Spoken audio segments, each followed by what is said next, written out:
Welcome back to the EJ's Pro Pick'em Show. This is our final broadcast of the year. I'm your host, Dennis James. I'm here again with my co-host, Sean Harris. I'm also here with our producer, Lawrence Jones. And we're going to do a quick review of the year. We're going to talk about the Super Bowl 44, of course. And then we're going to, got to give props to our champion for this year. This year's 2009/10 champion Pick'em champion is Nathan Stokes. He's been riding the Saints for a long time and paid off for him this year. So he's this year's champion. We're gonna take a quick break. We're gonna do the scoreboard with this year's playoff leaders, and then we'll come back. We'll dig into Nathan's championship season. Welcome back, Nathan. Once again, Nathan was a champion. He actually started the year off hot. First 3-4 weeks he was in the team. Remember, he was ranked #1 for like the first 3-4 weeks in the power rankings. He kind of fell off towards the end. Then he climbed back in the top 10 the last 2-3 weeks of the season, and then in the playoffs he pretty much picked the Saints all year. And I must admit, I gotta give him credit. He's been a Saints fan as long as I know him. He was a Saints fan in high school, so he stayed with his team all this time. He finally won one. So let's take a quick look at the rest of the leaders too for the brackets. We got to give credit to Michael DeBose, who had probably the best bracket this year, and might make the biggest jump. He went from 40th place in the regular season to finishing in 3rd place. So, and mainly because he's another New Orleans native.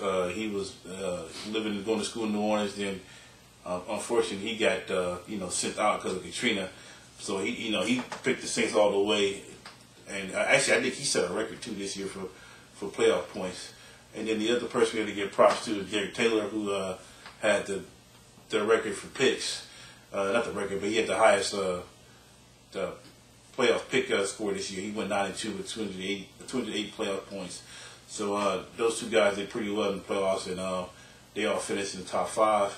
The rest of the top 5, Nathan Stokes, Tyrone Hinton was 2nd, Mike DeBose 3rd, Derek Taylor was 4th, Rich Metz was 5th, Jamie Norris 6th, Marquia Hayes 7th, Sergio Jones made another big jump. He picked the Saints. He was 8th, and then followed by Kenny James and Tim Bussner 9 and 10. Disappointing playoff picks. There are a lot of disappointed players. Actually, I think I ended with the most disappointing bracket. It's sad, but let me take a quick look. Sean, you might have been right behind me. But this is most disappointing. Definitely. Well, Dennis didn't do too well. Reggie kind of fell off too. He was in the middle of the pack. Derek did pretty bad, only 380 points, and I had 362. So we probably had the worst. I think that's the worst I ever picked ever. Yeah, don't mention my name. I was in the middle. You was not too far behind. You only had 420 compared to Mike, who put up 1422 playoffs. We did pretty bad, but we just broke down that real quick. It's on the scoreboard. You saw everybody else, and then the rest of the results for everybody will be up on the site.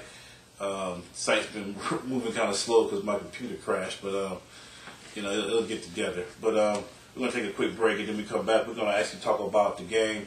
And we're gonna talk about how the impact of the Saints, how the win actually impacts the, city of New Orleans and how it compares to other franchises.